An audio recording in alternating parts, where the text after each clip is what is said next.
یہ ہے وہ پرابلم کہ ریاست اپنے آپ کو جب سافٹ اسٹیٹ بنا کے پریزنٹ کرتی ہے. آپ کے کائنیٹک ملٹری آپریشن اسی وقت کام کریں گے کہ جب آپ یہ سارے ایلیمنٹس ڈپلوائے کریں گے جو ہم نے آپ کو بتائے. یہ وجہ ہے کہ ابھی تک ریاست پاکستان اس فتنے کو ختم نہیں کر سکی, اور موجودہ پالیسی اور اسٹریٹجی جو چل رہی ہے اس میں آپ ختم نہیں کر سکیں گے مزید 20 سال, جب تک کہ آپ وہ نہ کریں جو میں آپ کو بتا رہا ہوں.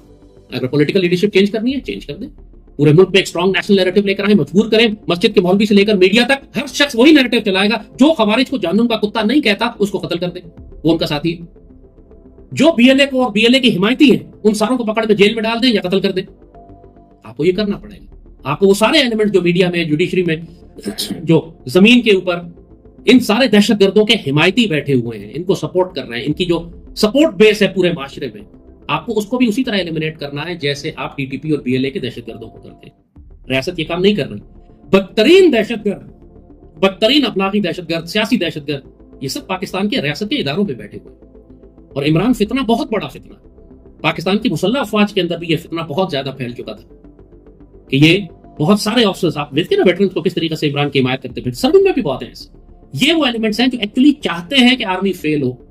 تو آپ کو بہت سیریسلی آرمی کے اندر بھی انویسٹیگیٹ کر کے انٹیلیجنس کی بنیاد پر آپ کو یہ دیکھنا ہوگا کہ کون کون سے آفیسرز ہیں کہ جو عمران سے متاثر ہیں اور جان بوجھ کر آپریشنز میں آرمی کو فیل کروانا چاہتے ہیں.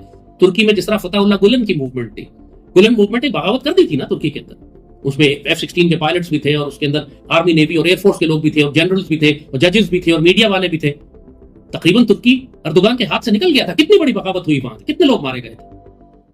لیکن اس کے بعد اردوغان نے جو صفائی شروع کی اس میں ظلم بھی ہوا, بڑی سختی کی انہوں نے, لیکن کوئی 9,000 کے قریب لوگ انہوں نے نکال کر گرفتار کیے جو گلن موومنٹ کے تھے. پورے نظام سے نکال کر ان کو گرفتار کیا اور جیلوں میں ڈالا. اس میں آرمی آفیسرز بھی تھے, نیوی کے بھی تھے, ایئر فورس کے بھی تھے. یہی فتنہ ہماری آرمی, نیوی, ایئر فورس میں بھی پھیلا ہوا ہے. عمران بہت بڑا فتنہ ہے, بہت بڑا فتنہ. ہمارے اتنے بڑے بڑے ریٹائرڈ جنرلز اور ویٹرنز, ان کا دماغ خراب کر دیا, بڑھاپے میں پاگل ہو گئے بیچارے کہ عمران کا جھنڈا اٹھا کے سڑک پہ اپنے آپ کو ذلیل کرتے پھر رہے ہیں. یعنی اتنا بڑا دجال کا یہ فتنہ ہے کہ لوگوں کا ذہن مار دیا اس نے. تو کیا سرونگ آفیسرز میں ایسا فتنہ نہیں ہوگا؟ تو یہ آرمی کی لیڈرشپ کو بڑے غور سے دیکھنے کی ضرورت ہے کہ جو بھی عمران کے حمایتی آپ کو آرمی میں ملتے ہیں ان کو ویڈ آؤٹ کرنا پڑے گا. آپ کو وہ اندر سے پرابلمز کریٹ کر رہے ہیں. آپ کو بہت سارے ایسے لوگ آرمی کے اندر ملیں گے جو مخبری کرتے ہیں, جن کی آئیڈیالوجی خوارج کے ساتھ ملتی ہے, جو سمجھتے ہیں کہ خوارج جو ہیں وہ حق کے راستے پہ ہیں اور پاکستان آرمی ڈالر آرمی ہے, ظلم کر رہی ہے, زیادتی کر رہی ہے. آپ کو یہ لوگ آرمی کے اندر بھی ملیں گے. تو آپ کو ان لوگوں کو بھی انویسٹیگیٹ کرنا ہے اور دیکھنا, اپنی صفوں کے غداروں کو نکالنا جس طرح ترکی نے گلن موومنٹ کے لوگوں کو نکالا تھا. یہ ساری چیزیں جب آپ دیکھیں گے تو انشاءاللہ پھر ہم نظر آئے گا آپ کو رزلٹ کہ آپ جہنم کے کتوں کو بھی پیچھے دھکیل رہے ہیں. جب آپ اللہ کا حکم نافذ کریں گے, شریعت نافذ کریں گے, قرآن کا حکم نافذ کریں گے, جب آپ اپنے آپ کو غزوہ ہند کی فوج کہیں گے, پھر آپ کو اس کی برکت اور خیر نظر آئے گی. جب آپ خود شرمندہ ہیں اللہ کا حکم نافذ کرنے میں, جب آپ خود شرمندہ ہیں ان بشارتوں کو قبول کرنے میں جو اللہ نے آپ کے نصیب میں لکھی ہے, تو پھر وہی نقصان اٹھائیں گے جو ہم اٹھا رہے ہیں. جہنم کے کتے ہمیں تکلیف پہنچاتے رہیں.